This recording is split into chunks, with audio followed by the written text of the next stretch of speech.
Hidramnios. Este es un volumen de líquido amniótico anormalmente aumentado y complica de 1 al 2% de los embarazos únicos. Se observa con mayor frecuencia en gestaciones múltiples. Se puede sospechar hidramnios si el tamaño uterino excede el esperado para la edad gestacional. El útero puede sentirse tenso y logra ser difícil palpar pequeñas partes del feto o la auscultación de los tonos del corazón del feto. Un ejemplo extremo se muestra en la figura 11-2. El hidramnio se puede clasificar de acuerdo con el grado. Dicha categorización se usa principalmente en estudios de investigación para estratificar los riesgos. Varios grupos han denominado hidramnios como leve si el índice de líquido amniótico es de 25 a 29.9 centímetros, moderado si es de 30 a 34.9 centímetros y severo si es de 35 centímetros o más. El hidramnios leve es el más común y comprende aproximadamente 2/3 de los casos. El hidramnios moderado cuenta alrededor del 20% y el severo aproximadamente del 15%. Usando el único bolsón más profundo como medida, el hidramnios leve se define de 8 a 9.9 centímetros, moderado de 10 a 11.9 centímetros e hidramnios severo de 12 centímetros o más. En general, el hidramnio severo es mucho más probable que tenga una etiología subyacente y que tenga consecuencias para el embarazo que el hidramnios leve, que con frecuencia es idiopático y benigno. Etiología. Las causas subyacentes de hidramnios incluyen anomalías fetales, ya sea anomalías estructurales o síndromes genéticos en aproximadamente el 15% y diabetes en el 15 al 20%. La infección congénita, aloinmunización de glóbulos rojos y coriongioma de la placenta son etiologías menos frecuentes. Las infecciones que pueden presentarse con hidramnios incluyen citomegalovirus, toxoplasmosis, sífilis y parvovirus. El hidramnios es a menudo un componente de hidropesia fetal y varias de las causas anteriores, anomalías seleccionadas, infecciones, aloinmunización, pueden dar como resultado feto y placenta hidrópicos. La fisiopatología subyacente en tales casos es compleja, pero a menudo se relacionan con un alto estado de desgaste cardíaco. La anemia fetal severa es un ejemplo clásico. Porque las etiologías de hidramnios son tan variadas, el tratamiento de hidramnios también difiere y se adapta en la mayoría de los casos a la causa subyacente. Anomalías congénitas. Las anomalías seleccionadas y el mecanismo probable por el cual causan hidramnios se muestran en el cuadro 11-13. Muchas de estas anomalías se representan y analizan en el capítulo 10. Debido a esta asociación, la ecografía dirigida está indicada siempre que el hidramnios es identificado. Si se encuentra una anomalía fetal concurrente con hidramnios, el análisis de amniocentesis con análisis microarray se debe ofrecer porque el riesgo de aneuploidia es significativamente elevado. Es importante destacar que el grado de hidramnios se correlaciona con la probabilidad de un bebé anómalo.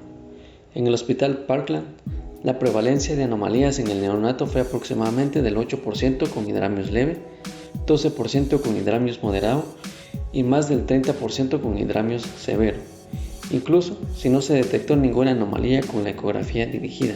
La principal anomalía identificada al nacer era del 1 al 2% si el hidramnios era leve o moderado y 10% si el hidramnios era grave.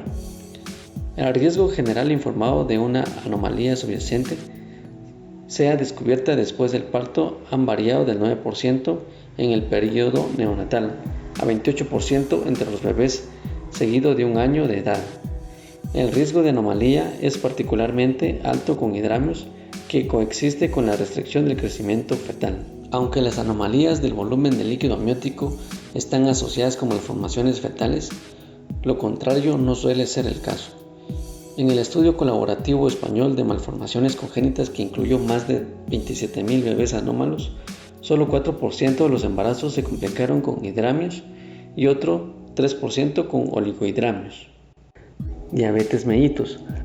La concentración de glucosa en el líquido amniótico es más alta en mujeres diabéticas que en personas sin diabetes, y el índice de líquido amniótico puede correlacionarse con la concentración de glucosa en el líquido amniótico.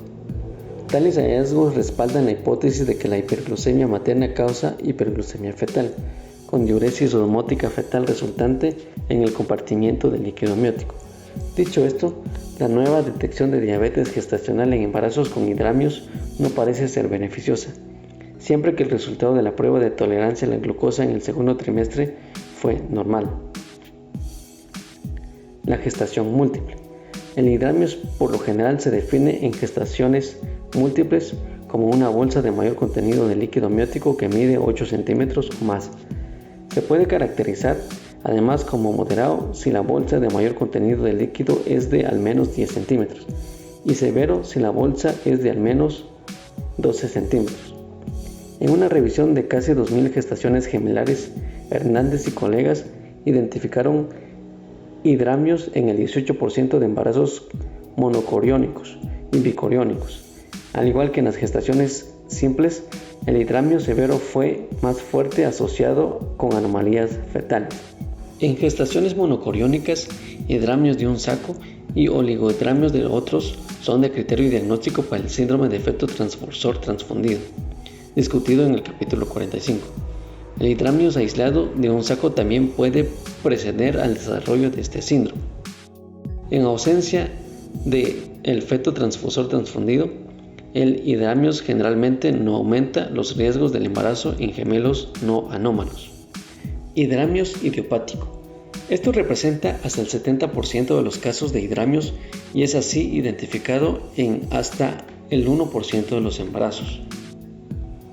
El hidramios idiopático es rara vez identificado durante la ecografía del segundo trimestre y es a menudo un hallazgo incidental más tarde en la gestación. La edad gestacional en la detección ecográfica por lo general se encuentra entre 32 y 35 semanas. Aunque esto es un diagnóstico de exclusión, una anomalía fetal subyacente puede posteriormente volverse aparente al avanzar la gestación, particularmente si el grado de hidramios se vuelve severo. En la ausencia de una etiología, el hidramios idiopático es leve en aproximadamente el 80% de los casos y la resolución se reporta en más de un tercio de los embarazos afectados. Con mayor frecuencia, el hidramios idiopático leve es un hallazgo benigno y los resultados del embarazo asociado generalmente son buenos. Complicaciones. A menos que el hidramio sea severo o se desarrolle de manera rápida, los síntomas maternos son poco frecuentes. Con hidramios crónico, el líquido se acumula gradualmente y una mujer puede tolerar una distensión abdominal excesiva con poca incomodidad relativamente. El hidramios agudo, sin embargo, tiende a desarrollarse más temprano en el embarazo. Puede causar trabajo de parto prematuro antes de las 28 semanas o en síntomas que se vuelven tan debilitantes como para necesitar una intervención. Los síntomas pueden surgir de la presión ejercida dentro del útero sobre el distendido y sobre los órganos adyacentes. Cuando la distensión es excesiva, como lo que se muestra en la figura 11-2, la madre puede sufrir disnea y ortopnea a tal grado que solo puede ser capaz de respirar cómodamente cuando está en posición vertical. El edema logra desarrollarse como consecuencia de una importante compresión del sistema venoso por el útero agrandado y tiende a ser más pronunciado en las extremidades inferiores, vulva y pared abdominal.